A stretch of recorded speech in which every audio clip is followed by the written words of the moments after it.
Next kita lanjut ya ke penanya berikutnya, konsultasi berbayar gelombang ke-7 dari Bapak Mr. X. Udah ya, ini keterangan, transferannya, pembayaran ya. Baik, Mr. X ya, Bapak Mr. X. Jenis tanaman buah naga. Assalamualaikum Pak Roni. Waalaikumsalam Bapak warahmatullahi wabarakatuh. Salam sehat, salam sejahtera untuk kita semua. Perkenalkan nama saya Mr. X. Siap, saya memiliki tanaman buah naga umur 2 tahun. Udah produktif ini. Yang akan saya lakukan pemasangan lampu buah naga. Oh, like grow, buat lampu buah naga. Rekayasa ya, menipu ini ya, menipu buah naga agar dia bisa berbuah di luar musim. Bagus ini ya. Baik, nanti saya jelaskan itu. Kemudian apalagi? Pupuk dasar apa saja yang digunakan? Pupuk dasar kita pakai Ponska bisa, NPK bisa, ya. Kemudian yang paling penting kompos, karena buah naga itu tanaman kaktus yang butuh sekali banyak bahan organik, khususnya untuk porositas tanah dan gemburnya, karena akarnya serabut tuh, mudah sekali busuk. Kemudian cikal bakal bunga pada rontok, oh ini kalsium ini. Kemudian tolong diracik Pak Roni, siap, nanti habis ini saya racik kok. Setelah penanaman buah naga, apakah harus dilakukan pemupukan kembali? Ya wajib dong Bapak.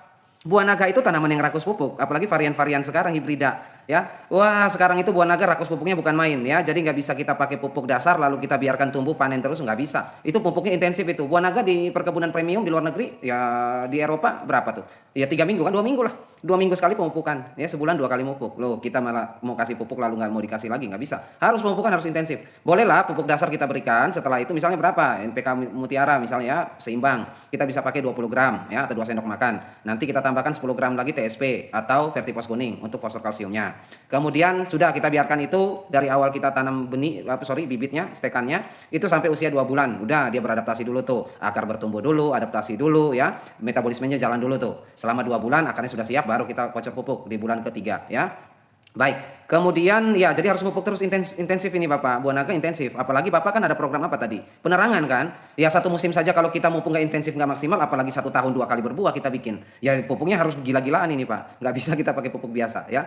Baik, kemudian ya sudah ya pupuk apa yang digunakan? Nanti saya pakai pupuk-pupuk yang semi ya, jadi dia bisa yang murah sampai nggak yang murah-murah semua nanti saya cari ya, yang murah-murah semua karena pupukan intensif nggak perlu pakai pupuk mahal. Kemudian harus ya pupuk apa saja, racikan juga siap nanti saya racik. Juga masalah penyakit pada tanaman buah naga saya Pak Roni, ya siap nanti saya lihat Pak. Seperti gambar di bawah ini. Oke, baik. Jadi nanti saya lihat kasusnya ini apa. Oh, ini kutu sisik ini. Nanti saya cek kutu sisik atau bercak, enggak ini kutu sisik ini ya. Kutu sisik ini, kutu perisai. Nanti saya cek ya, nanti saya lihat. Baik, sekarang untuk penerangan. Penerangan ini nanti Bapak bisa gunakan penerangan itu tujuannya apa Pak Roni penerangan ini? Penerangan ini artinya kan rekayasa ya. Ini suatu metode rekayasa yang memanipulasi apa istilahnya apa ya istilahnya itu kalau tanaman punya daya kemampuan untuk menangkap sinar matahari atau sinar cahaya itu apa tanaman itu mampu menangkap cahaya, dia mampu merespon cahaya atau menangkap cahaya gelombang cahaya lalu didistribusikan dalam tubuhnya dia dan dibaca sebagai sumber unsur biokimia apa namanya itu ya lupa istilah-istilah ini ya. Fotoreseptor ya itu istilahnya. Fotoreseptor ini dimiliki oleh banyak tanaman khususnya untuk buah naga dia memiliki kemampuan fotoreseptor yang sangat kuat. Artinya apa? Artinya dia bisa menangkap gelombang cahaya. Istilahnya gini, Bapak Ibu nanam buah naga lalu di dekat pinggir jalan ada lampu penerangan jalan atau di dekat rumah yang ada lampu terasnya. Nah, itu ada kemampuan buah naga bahwa dia membaca ya sifat biokimia yang ditangkap, sinyal yang ditangkap oleh dia, dicerna oleh tubuhnya dia, menganggap bahwa ini siang. Seperti itu ya, dia menganggap bahwa ini siang bukan malam. Dia akan mempengaruhi hormonnya untuk menghasilkan bunga. Nah, itu rekayasa tuh ya. Jadi memberikan penerangan misalnya kalau kita intensif ya di Eropa, intensif biasanya 5 jam ya, itu minimal. 5 jam sampai 6 jam. Jadi jam 6 kita nyalain lampu ya, kemudian jam 12 kita padamkan. Jadi gelapnya itu hanya dari jam 12 malam ke jam 5 subuh ya. Jadi cuma berapa tuh? 1, 2, 3, 4, 5. 5 jam aja gelapnya. Satu hari 24 jam kan? Cuma 5 jam aja gelap, 19 jam terang terus tuh. Makanya kita bisa rekayasa buah naga di Eropa berbuah di luar musim ya atau bisa kita continue tergantung makanannya. Kalau makanannya bagus Pak, pupuknya bagus, mau dibuahkan 1 tahun 3 kali monggo ya. Iya kan, buah naga cuma butuh siklus berapa, 2 bulan paling lambat. Iya dong, 2 bulan gini ya, saya kasih yang angka 2 bulan buah naga berbuah panen dari dia keluar bunga. Dia ya kisaran sampai bunga mekar sampai cikal bakal buah terbentuk berapa lama Bapak Ibu? Pekebun buah naga. Berapa lama tuh? 2 bulan. Sekitar itu ya, 2 bulan ya. 2 bulan dia terbentuk buah. Lalu pembesaran kurang lebih 35 sampai 40 hari lah pembesaran maksimal. Ya 2 bulan lah hitungannya. 2 bulan, 60 hari ya, 40 sampai 60 hari. Itu sudah siap kita panen. Nah, setelah itu otomatis kita punya range 2 bulan nih dari bunga sampai panen, ya kan? Nah, kita butuh pemulihan 2 bulan lagi. Berarti totalnya 4 bulan. Jadi panen 2 bulan, 2 bulan berikutnya pemulihan, lalu kita buahkan lagi di 2 bulan. Jadi 6 bulan itu saja sudah 2 kali panen. Oke, kita bisa maksimal atau kita peristirahatannya kita bikin peralihannya kita bikin 4 bulan. Jadi 2 bulan panen, 4 bulan istirahat ya. 1 tahun bisa 3 kali. Iya dong, atau 3 bulan istirahat, 2 bulan panen. Iya kan, petikan. Ya bisa 1 tahun 3 kali petik. Yang kita kenal dengan buah terus menerus. Bisa ya bisa. Yang penting makanannya cukup. Kalau makanannya nggak cukup ya ini kan kita pelihara ayam petelur ini. Ya kalau pakannya bergizi, suplemennya kuat, kencang ya telur terus dia. Kalau makannya cuma dedak ya gimana dia mau bertelur? Kan gitu, ya kan? Nah jadi untuk pencahayaan kita pakai lampu. Nanti bapak cari lampu LED yang putih ya. Putih itu punya spektrum warna yang luas, yang banyak. Kalau pakai lampu sorot ya kurang, malah bisa sunburn nanti, bisa kebakar nanti ya. Jadi bisa pakai penerangan seperti itu ya, jarak-jarak 2 meter kasih lampu seperti itu ya. Baik, itu untuk penerangannya yang nanti akan diberikan oleh Bapak Mr. X untuk merekayasa buah naga untuk berbuah di luar musim, bisa 2 kali atau 3 kali gitu ya. Sekarang apa itu? Penyakit. Saya cek dulu penyakitnya. Penyakit ini ya ini kutu sisik ya. Biasa disebut kutu perisai. Tuh, saya besarin. Oh, nggak bisa besar lagi. Bapak Ibu lihat tuh, Pak X ya. Lihat itu ada bintik-bintik putih, kemudian ada hitamnya, ya. Itu ada hitamnya. Kalau putih itu tamengnya, seperti tempurung kura-kura itu, ya. Kayak kura-kura ada tempurungnya. Nah, hitam itu kutunya tuh. Itu dia membentuk perisai, makanya disebut kutu perisai atau kutu sisik, gitu ya. Kalau udah nempel nggak bisa nih dibuka, kecuali pakai manual, pakai tangan, ya. Mau disikat keluar, tetapi rusak kulitnya, ya. Kulit buah naganya jadi rusak, jadi luka dia, ya. Infeksi lagi nanti. Jadi untuk seperti ini kita pakai insektisida apa? Insektisida yang kita bisa pakai untuk ini ya, insektisida yang sifatnya sistemik, ya. Kalau lebih bagus lagi kombinasi, racun kontak lambung plus sistemik. Ada Paroni ada. Jadi kita nggak yang ini kan bagusnya sistemik ini. Karena gini, perisai ini kan dia punya ya namanya aja kutu perisai. Dia punya perisai kan, punya tameng kan. Bapak Ibu lihat kalau ada prajurit berperang, dia punya tombak dan juga di tangan kirinya ada perisai. Kayak Kapten Amerika ya. Kapten Amerika itu pernah nonton ya Kapten Amerika. Dia kan punya shield itu. Shield itu perisai. Nah, kalau perisai itu dia udah pegang untuk serangan dia tangkis semua tuh. Sama dengan kutu sisik ini kan punya perisai Kapten Amerika. Jadi kalau misalnya Anda semprot pakai racun kontak nggak mungkin bisa. Kena perisainya ya luntur. Iya kan? Jadi gimana ya kita akali saja dia kita pakai sistemik. Supaya apa? Supaya perisainya nggak kita targetkan. Yang kita targetkan adalah racun menyebar, meresap pada buah naga batangnya. Supaya apa? Supaya ketika dia menghisap mati dia, sarafnya lumpuh gitu ya. Jadi kita bisa pakai racun kontak lambung ya, kemudian plus sistemik, kalau bisa akropetal ya atau translaminar penembus ya. Apa yang bisa kita pakai untuk kutu sisik ini? Ya 3 rollingan cukup ya. Interval 7 hari atau 10 hari sekali ya. Karena buah naga juga sensitif ini sama bahan aktif, bisa bercak nanti ya. Kita pakai 7 hari sekali atau 10 hari sekali. Seminggu sekali atau 10 hari sekali ya. Yang pertama yang Bapak siapkan imidacloprid, ya jangan ya sama ya. Imidacloprid, thiametosam sama, itu satu golongan. Ya pilih salah satu lah, imidacloprid sama thiametosam. Pilih salah satu. Misalnya seperti apa? Thiametosam itu seperti Alika. Imidacloprid seperti Confidor, Avidor, Winder dan lain sebagainya. Bapak pilih salah satu lah. Nah, baiknya kita pakai yang thiametosam saja ya, yang lebih ya sama sih bahan aktif ini. Bahan aktifnya satu golongan, jadi sama aja, cara kerjanya juga sama. Kita pakai thiametosam saja. Apa? Alika kita pakai ya. Ini yang pertama, Alika. Siapin ya. Kemudian agar tidak resisten kita rolling nih, yang paling kuat. Kita rolling dengan spirotetramat ya. Spirotetramat racun kontak lambung, sistemik juga. Jadi kita bisa pakai rollingan kedua spirotetramat. Apa produknya? Flonimat atau apa? Movento deh, kita pakai Movento yang ada aja di pasaran. Alika pertama, Movento kedua. Kemudian yang ketiga untuk rollingannya kita pakai yang kencang. Apa yang kencang? Racun kontak lambung sistemik akropetal. Yang kencang, Diaventiron, boleh ya, Diaventiron, Pegasus. Nah, kita pakai tuh. Alika, Movento, Pegasus. Udah, Bapak pakai 3 itu rolling setiap 7 atau 10 hari sekali. Dosisnya ingat ya, jangan berlebih. Rolling tuh sampai mati semua tuh kutu-kutunya ya. Nanti dia menghitam, namanya kutu sisik, kutu perisai ini mati nggak mungkin jatuh, dia nempel. Jadi kalau sudah menghitam berarti udah mati tuh ya. Baik, kemudian apa lagi? Ini kutunya sudah, apa lagi? Busuk ini ya. Ini busuk ini Pak. Oh busuk ini. Busuk ini bakteri ini ya. Ini pertama baru bakteri. Nanti kalau sudah kering, dia nanti kering ya, sudah kering itu berarti sudah ada kombinasi. Nah kalau kering begini, ini sudah ada kombinasi antara jamur dan bakteri. Jadi sudah kerjasama nih. Kalau masih busuk-busuk begini baru bakteri Erwinia ini. Ini baru bakteri ini ya. Jadi kenapa Paroni bisa busuk begitu? Ini baunya bau banget ini ya. Ya kalau Bapak cium bau banget kan. Ah ya buah naga kalau udah busuk Erwinia baunya busuk banget tuh. Nah ini karena apa ya? Karena luka ya, gesekan. Itu yang pertama dia pintu masuknya ya. Pemotongan, pemangkasan kan kita sering pemangkasan kan buah naga di ranting atau batang tersiarnya ketika selesai dipanen kan dipotong supaya nanti tumbuh tunas baru bawa bunga lagi kan. Nah, pemotongan itu yang menjadi pintu masuk. Nah, kenapa dia mudah sekali? Jadi kalau pemotongan itu nanti Bapak pakai apa namanya? Tembaga hidroksida deh atau hidroklorida deh ya atau hidroksida. Bapak pakai atau tembaga oksida, apa saja? Tembaga mau hidroklorida, tembaga hidroksida, mau tembaga oksida bisa. Yang penting bahan tembaga. Itu nanti diolesi, misalnya seperti kopsite ya, misalnya seperti apa namanya? Apa ya istilahnya ya? Kasumin gitu ya, Nordox. Nah, Kopset 77. Nah, itu kan tembaga itu kan bahannya. Jadi kita bisa bikin pasta, mereka kan bubuk. Jadi kita bisa bikin pasta, ya pasta itu kental, kita olesi di bekas potong biar tidak seperti ini ya, busuk-busuk pada buah naga karena ada pintunya. Pintu ini bukan cuma dari bekas potongan kita ya, pemangkasan kita. Bisa juga dari gigitan si kutu sisik ini. Kutu sisik ini meninggalkan gigitan luka yang bisa menginfeksi buah naga kita dari bakteri. Kemudian apalagi ya goresan, luka akibat bergesekan atau angin ya. Kemudian kan durinya tajam-tajam tuh. Kemudian bisa jadi karena apa? Karena retakan ya, pecah buah naganya kalau di musim kemarau kurang air pecah ya. Nah, pecah, kalsiumnya kurang, airnya kurang ya pecah buah naga, pintu masuk lagi untuk bakteri. Kalau dia masih pembusukan masih pada bakteri. Tetapi kalau sudah mengering berarti antraknosa sudah ikut di situ. Kolektotrichum juga sudah ada di situ ya. Jadi mereka yang membuat dia semakin parah ya. Nanti ini dipotong semua, dipotong sampai benar-benar bersih ya. Dipotong kan Bapak lihat kan dagingnya kan, daging dalamnya masih hitam enggak? Ini hitam sampai di dalam ini. Masih hitam Pak Roni ya, tebang lagi. Pak Roni masih hitam lagi ya, tebang lagi sampai dapat daging yang putih bersih ya. Setelah itu diolesi pakai tembaga, setelah itu baru kita rutin penyemprotan. Nah, biasanya kenapa kalau dia mudah terserang begini? Yang pertama, tanah terlalu becek, terlalu basah. Imunitasnya menurun karena gigitan hama lah, serangan penyakit, stres dia, ya kan? Akarnya terendam, terlalu banyak menyiram dan lain sebagainya. Overdosis pestisida ya dan lain sebagainya lah yang membuat imunitas dia menurun. Tanaman buah naga itu kalau dia sudah imunnya sudah menurun, dia tanaman kuat ini. Tapi kalau imunitasnya sudah menurun atau dia sudah lemah, itu dia nggak bisa respon terhadap serangan. Itu kekurangan buah naga ya. Jadi kaktus-kaktusan itu sama, nenas juga begitu. Nenas itu sama dengan kaktus ya, ciri-cirinya CAM ya, CAM. Mereka kategorinya CAM. Jadi ya mataharinya harus lebih banyak daripada gelapnya kalau tanaman-tanaman CAM ya, CAM ini jenisnya. Ada CA3, ada CA4, ada CAM. Nah, CAM ini seperti ini. Mereka ini toleransi terhadap kekeringan, seperti itu ya. Tetapi mereka ini memiliki kekuatan imunitas yang sangat tangguh, yang sangat kuat, bahkan di padang pasir pun oke. Tetapi mereka rentan terhadap genangan. Nah, CAM itu ciri-cirinya begitu. Kalau sudah tergenang selesai dia. Karena dia lemah itu. Kalau mau ditanam di pasir berbulan-bulan gak disiram masih bisa hidup buah naga. Toleran dia.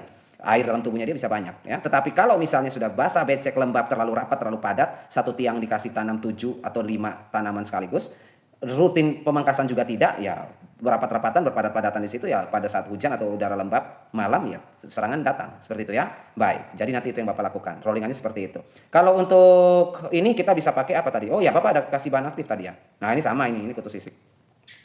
Oke, ini ya, ini skor ada. Oke, kemudian Kasumin ada, Nordox sama ini. Ini sama ini kan tembaga-tembaga juga sama, pilih salah satu lah. Kemudian Cabriotop, nah ini bisa di rolling nih ya, 10 hari sekali atau 14 hari sekali pada saat musim hujan untuk mencegah serangan jamur dan bakteri.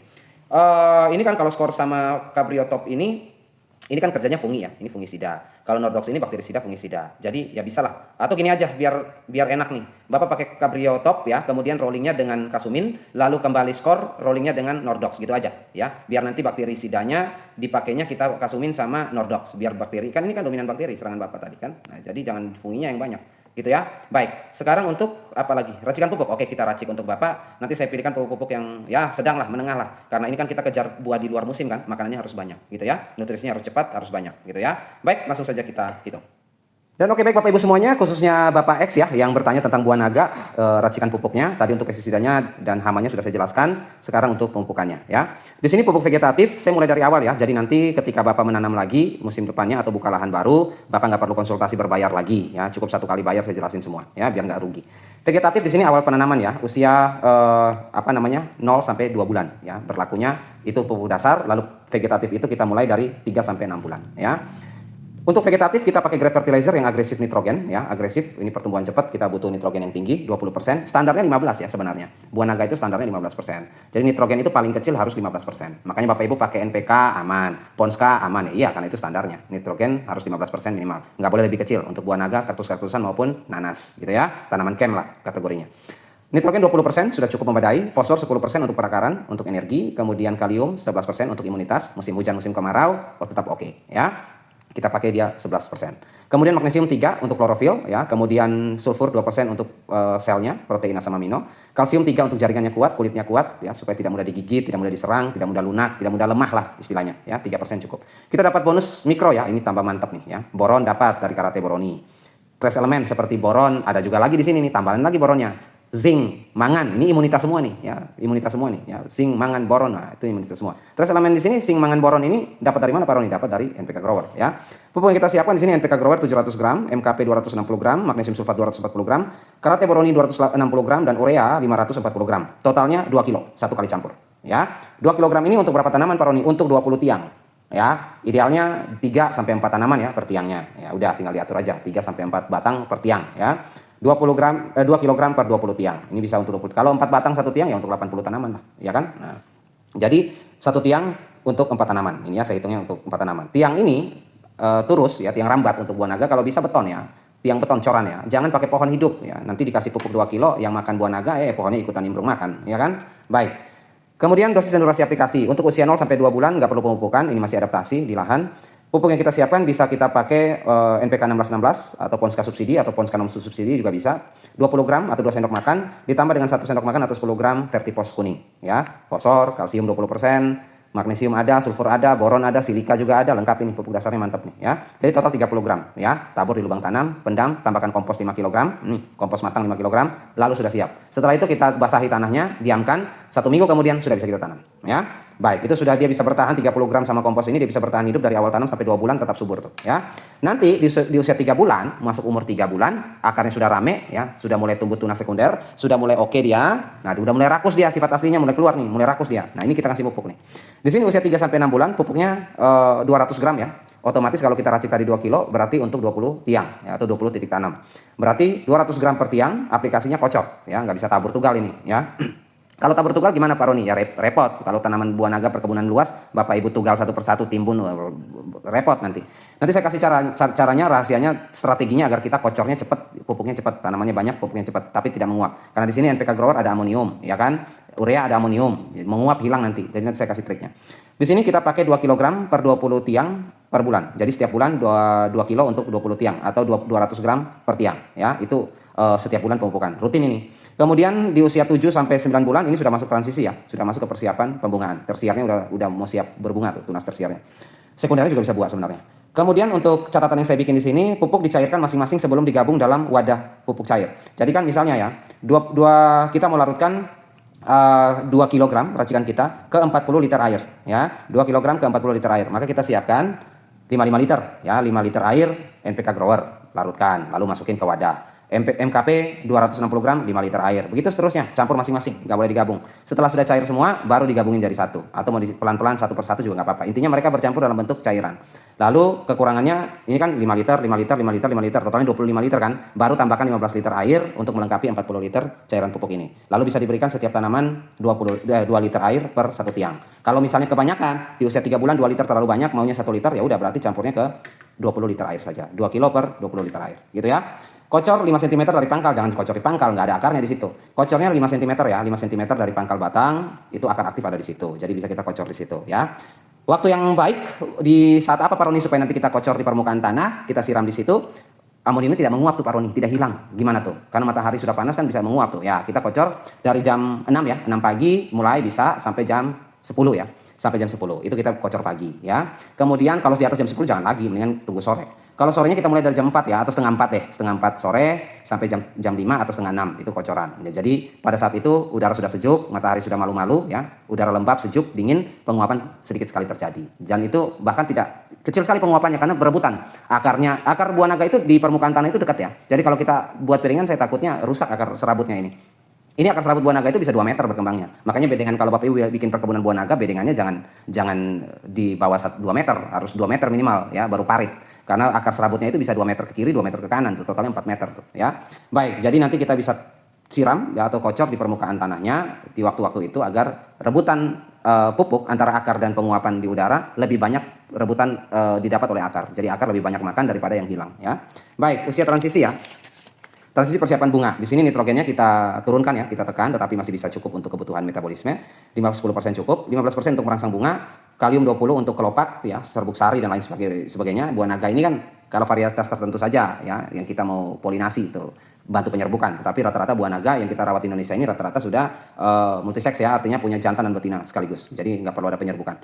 Kalium kita bikin 20 agar kepala putik dan serbuk sarinya bagus, produktif, agar nanti buah naga yang dihasilkan juga bagus. Magnesium 3%, sulfur 2, dan kalsium 5 untuk Bapak bilang tadi cikal bakal buat terbentuk kok gugur ya, itu kan saya bilang tadi kan kalsium. Nah, kita kasih 5 nih, besar biar dia kokoh kuat ya. Dapat boron dan trace elemen. Mikronya banyak.